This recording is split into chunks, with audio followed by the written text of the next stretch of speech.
Assalamualaikum warahmatullahi wabarakatuh. Jumpa lagi kita di materi public speaking.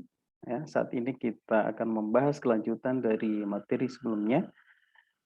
Kalau sebelumnya kita sudah membahas macam-macam public speaking, kemudian etika dalam berkomunikasi dalam public speaking. Nah, sekarang kita masuk bagaimana membuka sebuah speech ya atau the opening speech dalam sebuah public speaking.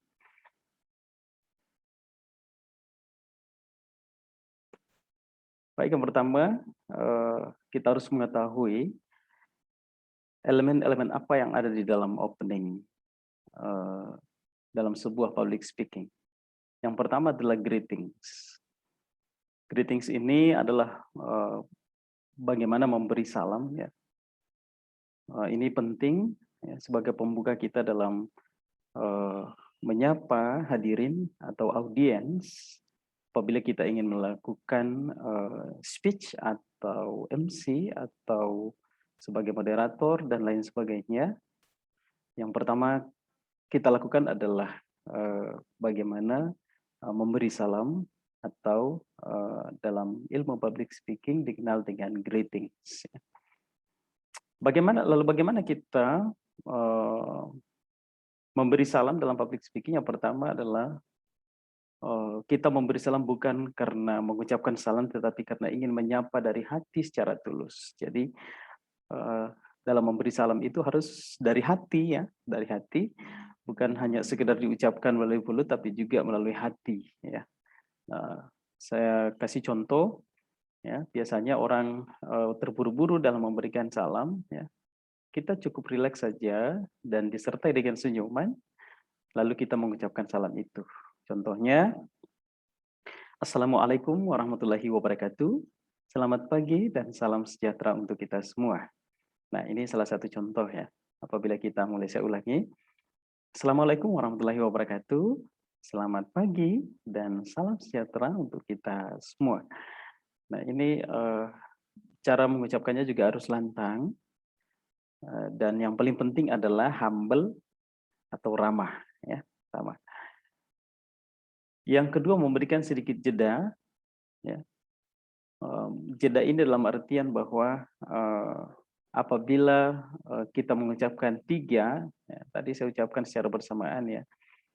Nah, apabila kita melihat audiens dan ingin kita memulai, maka pada saat kita memberikan salam, maka itu harus ada jeda untuk dijawab oleh audiens. Contohnya, Assalamualaikum warahmatullahi wabarakatuh. Nah, setelah kita mengucapkan, kita menunggu audiens untuk menjawab, lalu kita melanjutkan. Selamat pagi, dan salam sejahtera untuk kita semua. Nah, itu. Selanjutnya, memahami konteks budaya, nama sosial, dan agama dalam peraturan salam. Jadi, memang perlu sebelum kita melakukan atau memimpin jalannya pertemuan, kita perlu mengecek ya, melakukan cek sebelum acara tersebut berlangsung dengan cara mengetahui audiens kita apa-apa yang perlu kita persiapkan. Diantaranya adalah mengecek kira-kira audiens ini mayoritasnya apa, apakah mayoritas muslim atau ada juga yang non-muslim yang hadir. Nah, itu juga perlu kita perhatikan untuk diberikan salam sesuai dengan konteks budaya dan agama yang hadir pada saat itu. Ya, jadi seperti macam-macam salam itu, seperti kalau dalam muslim itu Assalamualaikum warahmatullahi wabarakatuh. Kemudian yang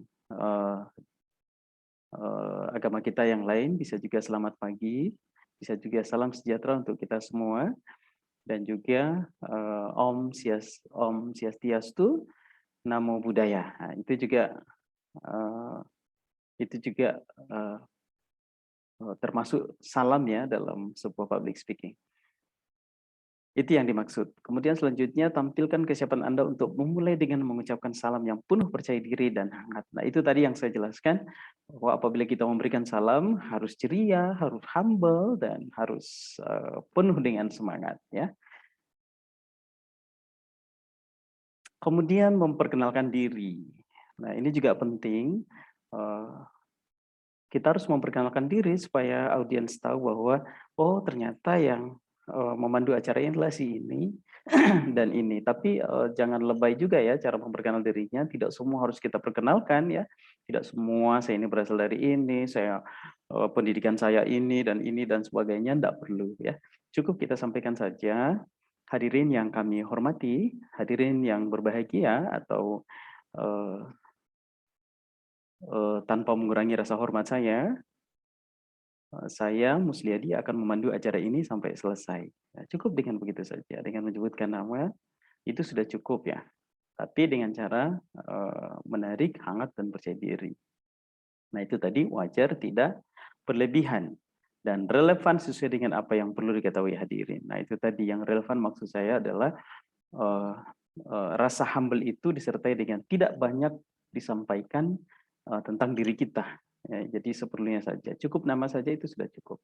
Saya ulangi. Tanpa mengurangi rasa hormat saya, atau selama 1 jam ke depan, saya Musliadi akan memandu acara ini sampai selesai. Nah, itu ya. Selanjutnya, optimalisasi kesiapan hadirin. Nah, ini juga penting.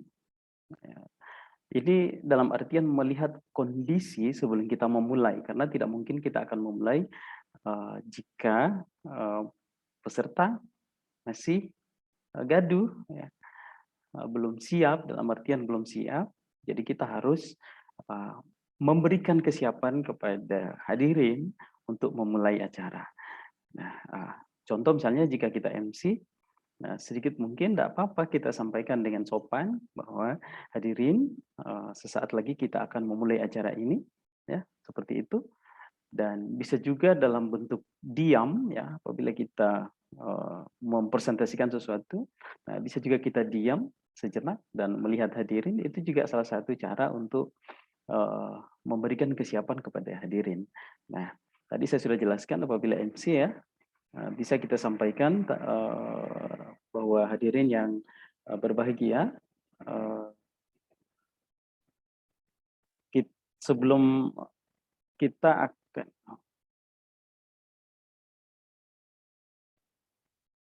sorry ya ada suara yang masuk, suara lain yang masuk. Ini sekarang saya ada di kampus ya dan sekarang ada pekerjaan di luar sehingga mengganggu, ada suara yang lain yang masuk ke dalam audio kita. Nah itu tadi. Selanjutnya membangun keterkaitan atau menunjukkan persamaan similarity. Ya. Yang dimaksud dengan ini adalah membangun kebersamaan melalui cerita-cerita yang kita bisa bangun atau memberikan opening atau introduction terhadap materi apabila kita dalam situasi presentasi sebelum kita melakukan presentasi kita. Apabila kita seorang moderator, bisa juga kita memberikan latar belakang terhadap materi yang akan kita sampaikan supaya suasana bisa cair. Nah, jika MC bisa menyinggung tentang cuaca, isu terkini atau dan lain sebagainya, tapi jangan lupa kita sampaikan secara hangat dan humble dan ramah, gitu ya. Nah, contoh misalnya sebelum kita memulai sudah memperkenalkan diri, sudah hadirin sudah siap semuanya, lalu kita melanjutkan. Hadirin yang kami hormati, suasana sekarang saat ini mendung ya, dan tanpa mengurangi keceriaan kita pada hari ini, meskipun dalam suasana mendung, ya kita tetap harus ceria, ya hati jangan mendung, dan kita harus tetap ceria. Nah ini salah satu cara untuk membangun kedekatan dengan audiens.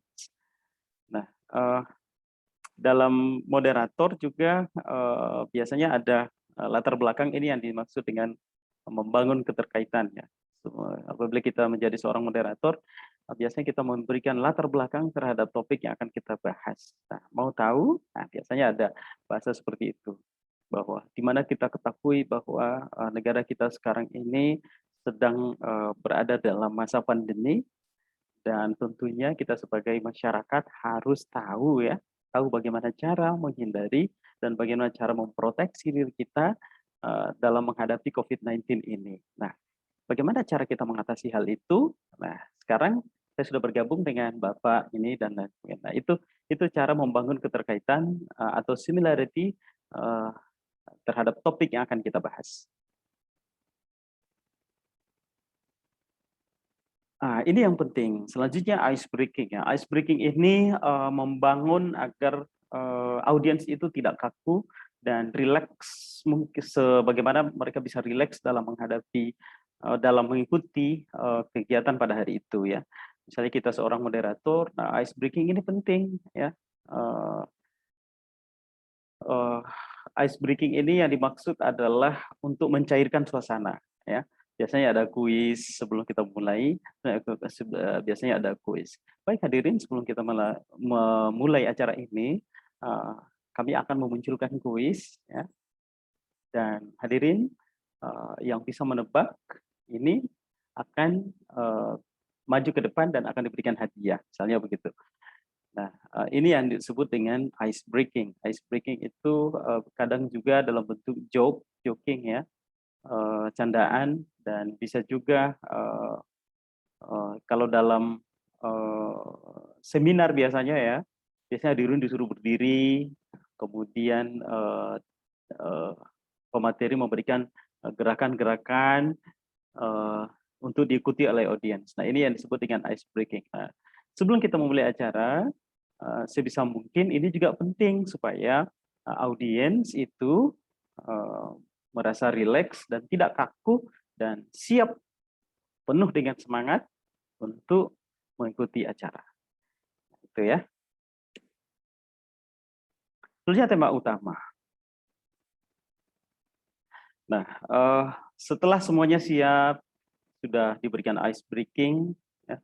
Nah, kita masuk ke dalam tema. Nah, tema kita hari ini tentang bagaimana cara mengatasi masalah-masalah atau bagaimana cara memproteksi diri dalam COVID-19 selama masa pandemi. Nah, itu sehingga dalam merumuskan tema itu sebaiknya ada perspektif baru yang tidak terpikirkan oleh hadirin ya. Istilahnya surprise ya bagi hadirin, supaya sehingga awalnya kita memberikan latar belakang itu juga membangkitkan rasa apa itu namanya rasa penasaran hadirin ya, sehingga ketika kita menyebutkan tema itu langsung plug, langsung masuk ke dalam pikiran hadirin bahwa oh ternyata hari ini kita akan membahas tentang ini ya. Nah,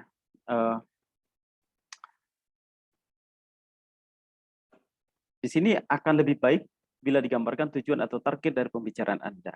Nah, apa tujuan menyampaikan target atau tujuan ini? Agar hadirin atau audiens bisa berpikir atau sudah mengkalkulasi bahwa yang saya akan bawa pulang, ilmu yang saya akan bawa pulang adalah ini. Sehingga audiens bisa lebih fokus terhadap tujuan yang akan kita sampaikan. Nah, itu fungsinya. Sama ketika kita akan mengajar ya, tujuan pembelajaran kita itu harus kita sampaikan supaya mahasiswa atau siswa itu bisa memikirkan pengalaman belajar yang akan mereka bawa pulang setelah mengikuti pembelajaran. Nah, sama dengan ketika kita mengikuti atau ketika kita melakukan sebuah public speaking.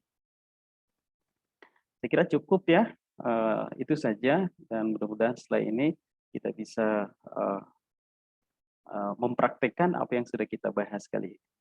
Saya kira cukup, sekian. Assalamualaikum warahmatullahi wabarakatuh.